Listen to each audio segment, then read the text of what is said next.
ओम शांति 12/5/2025 के साकार अनमोल धारणा युक्त ईश्वरीय महावाक्य हैं।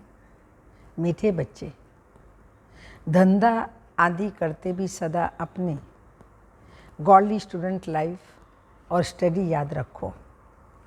स्वयं भगवान हमको पढ़ाते हैं, इस नशे में रहो। क्वेश्चन: जिन बच्चों को ज्ञान अमृत हजम करना आता है, उनकी निशानी क्या होगी?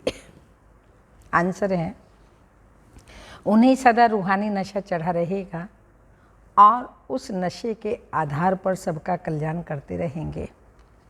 कल्याण करने के सिवाय दूसरी कोई बात याद करना भी उन्हें अच्छा नहीं लगेगा।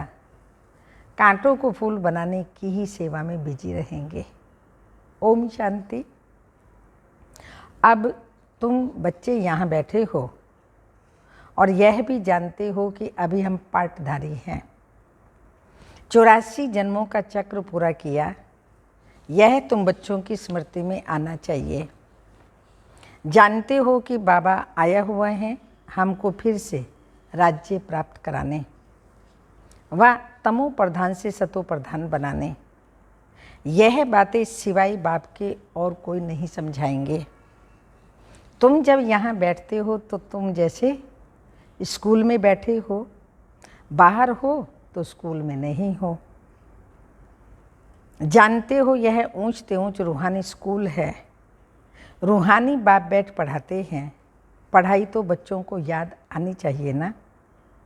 यह भी बच्चा ठहरा, ब्रह्मा बाबा भी शिव बाबा का बच्चा है।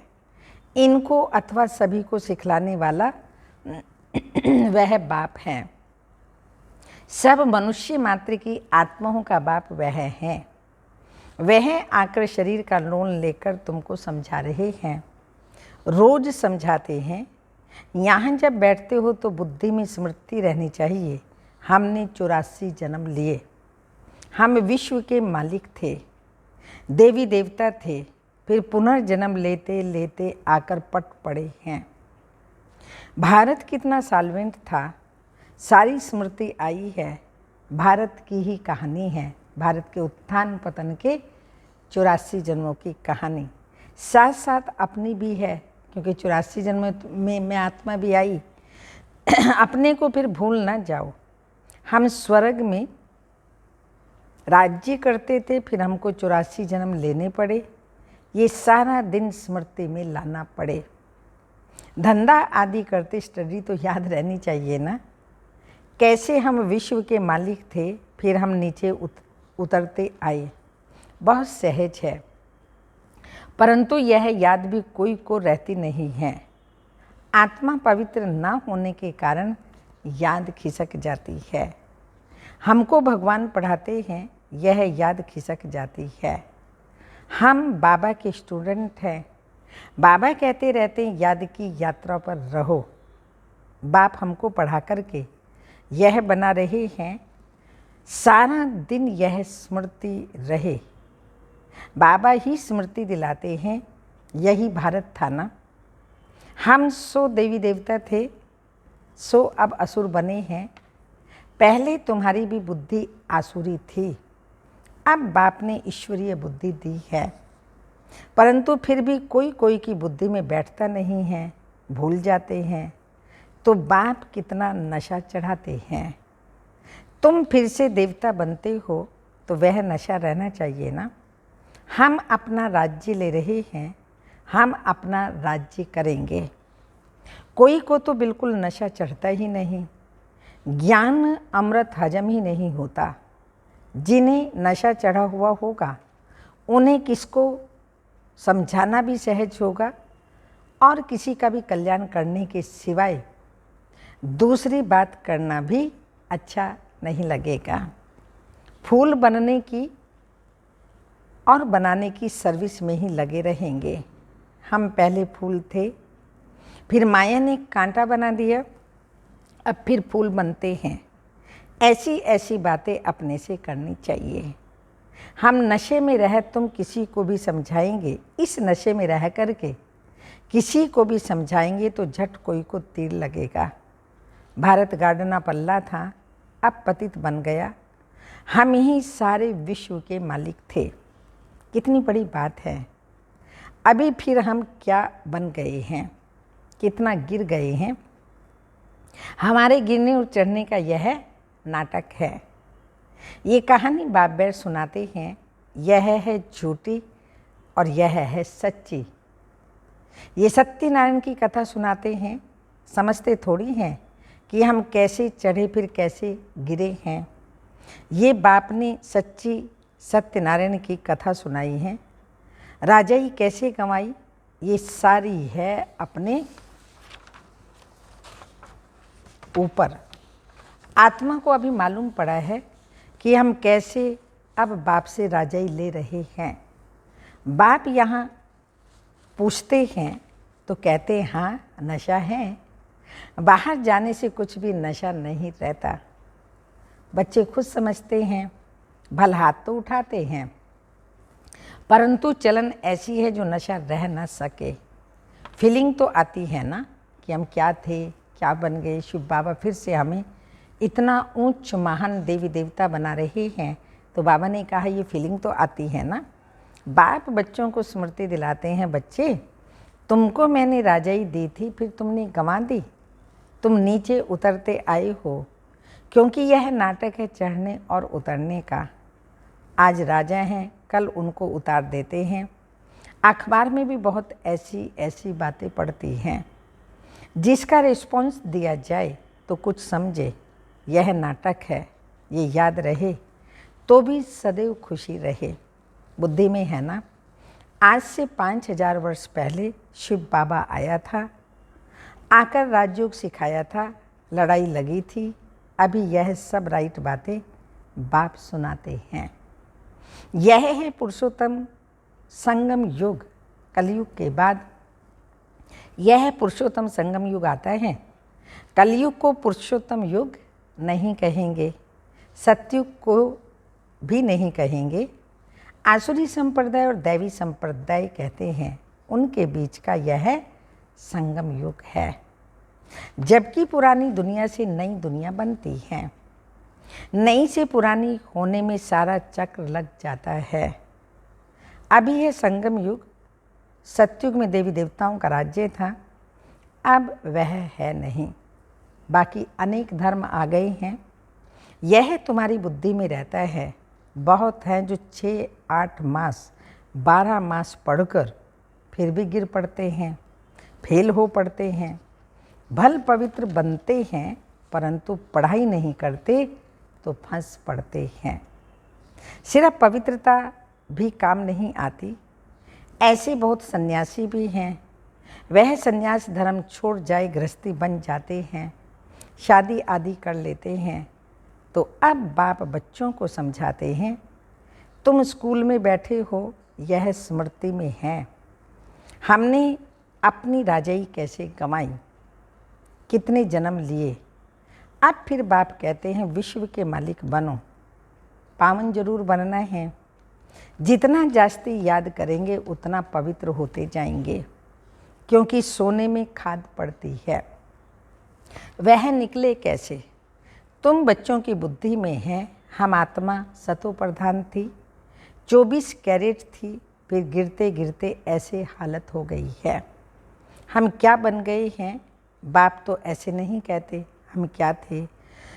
तुम मनुष्य ही कहते हो, हम देवता थे। भारत की महिमा तो है ना।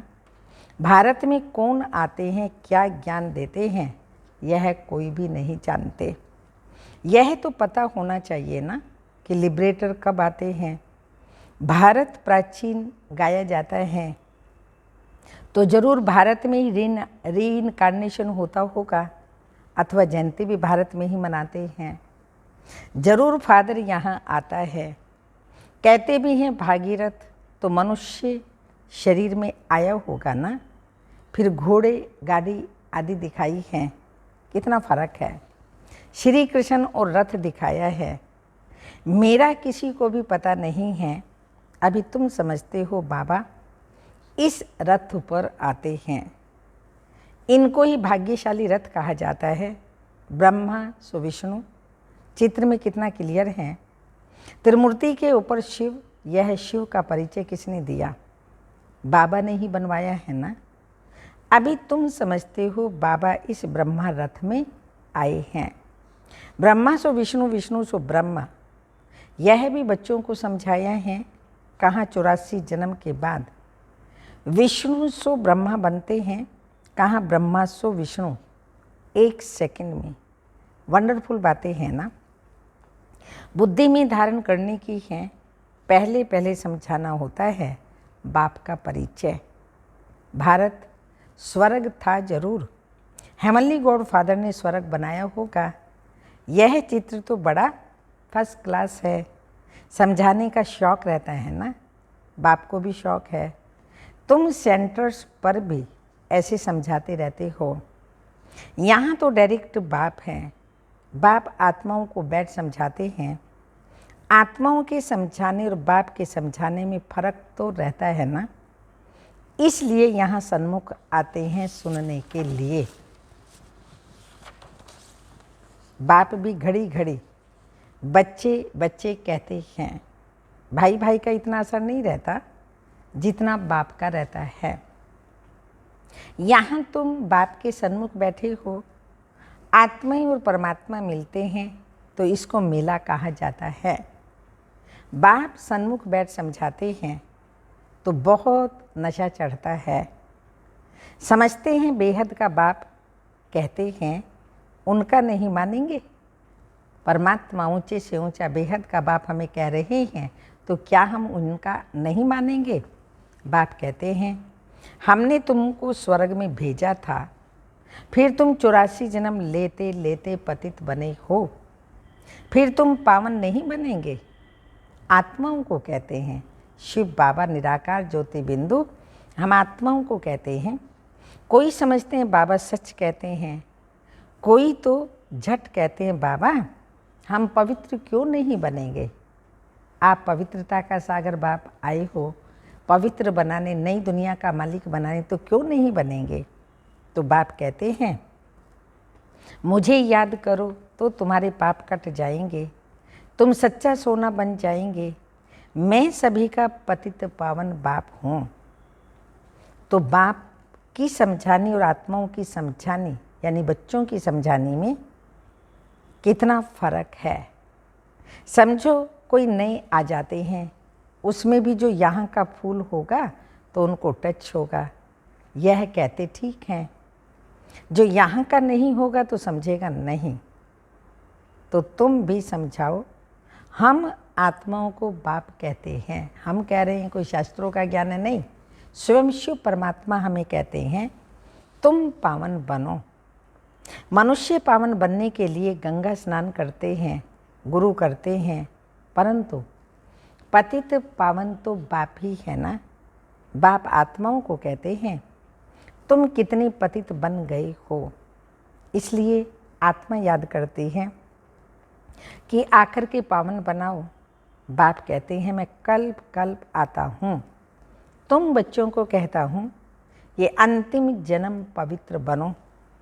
ये रावण राज्य खत्म होना है, मुख्य बात है ही पावन बनने की। स्वर्ग में विष होता नहीं। जब कोई आते हैं तो उनको ये समझाओ, बाप कहते हैं अपने को आत्मा समझ मुझ बाप को याद करो तो पावन बन जाएंगे, खाद निकल जाएगी। मन मना भव अक्षर याद है ना। बाप निराकार है, हम आत्मा भी निराकार हैं। जैसे हम शरीर द्वारा सुनते हैं, बाप भी शरीर में आकर समझाते हैं। नहीं तो कैसे कहें कि माँ में कम याद करो। देह के सभी संबंधों को छोड़ो। जरूर यहाँ आते हैं, ब्रह्मा में प्रवेश करते हैं। प्रजापिता प्रैक्टिकल में हैं। इन द्वारा हमको बाप ऐसे कहते हैं। प्रजापिता ब्रह्मा के द्वारा ही बाबा हमें सब बातें समझाते हैं। कहते हैं मन मना भव। हम बेहद के बाप को ही मानते हैं। वह ही कहते हैं बच्चे पावन बनो, पतितपना छोड़ो, पुरानी देह के अभिमान को छोड़ो, मुझे याद करो तो अंत मति सुगति हो जाएगी और तुम लक्ष्मी नारायण बन जाएंगे। बाप से बेमुख करने वाला मुख्य अवगुण है एक दूसरे का परचिंतन करना। शिव बाबा से बेमुख करता है वो अवगुण है दूसरे का परचिंतन करना, इविल बातें सुनाना और सुनना।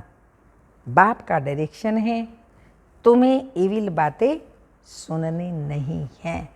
सीधा बाबा कह रहे कोई भी इविल बातें सुनाए तो तुम्हें सुननी नहीं। इनकी बात उनको, उनकी बात इनको सुनाना, यह है धूतीपना जो तुम बच्चों में नहीं होना चाहिए। इस समय दुनिया में सभी विपरीत बुद्धि है ना, भगवान से किसी की भी प्रीत नहीं, सभी विपरीत बुद्धि है ना। सिवाय राम के दूसरी कोई बात सुनाना उनको धूतीपना कहा जाता है। अब बाप कहते हैं ये धूतीपना छोड़ो। तुम सभी आत्माओं को बताओ कि हे सीताएं, तुम एक बाप से योग लगाओ। तुम हो मैसेंजर, यह मैसेज दो कि बाप ने कहा है मुझे याद करो।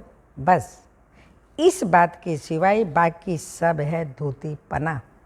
बाप सब बच्चों को कहते हैं धूतीपना छोड़ो। सभी सीताओं का एक राम से योग जुड़वाओ। तुम्हारा धंधा ही यह है। बस ये पैगाम देते रहो बाप आया हुआ है, कहते हैं तुमको गोल्डन एज में जाना है। अब इस आयरन एज को छोड़ना है। तुमको वनवास मिला हुआ है। जंगल में बैठे हो ना, वन जंगल को कहा जाता है। कन्या की जब शादी होती है तो वन में बैठती है, फिर महल में जाती है। तुम भी जंगल में बैठे हो, अब ससुर घर जाना है। इस पुरानी देह को छोड़ना है। एक बाप को याद करो, जिनकी विनाशकाले प्रीत बुद्धि है वह तो महल में जाएंगे, बाकी विपरीत बुद्धि का वनवास जंगल में वास है। तो बाप तुम बच्चों को भिन्न भिन्न रीति से समझाते हैं। जिस बाप से इतनी बेहद की बादशाही ली है उनको भूल गए हो क्या? वनवास में चले गए हो क्या? वनवास और गार्डन वास, बाप का नाम है बागवान। परंतु जब कोई की बुद्धि में आए ना, भारत में ही हमारा राज्य था, अभी नहीं है, अभी तो वनवास है, फिर गार्डन में चलते हैं।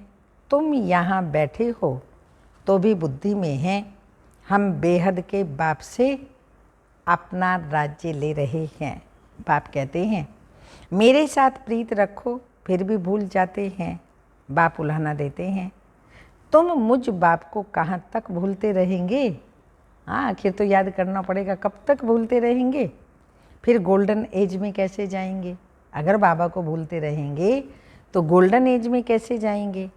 अपने से पूछो, हम कितना समय बाबा को याद करते हैं? हम जैसे कि याद की अग्नि में पड़े हैं, जिससे विकर्म विनाश होते हैं।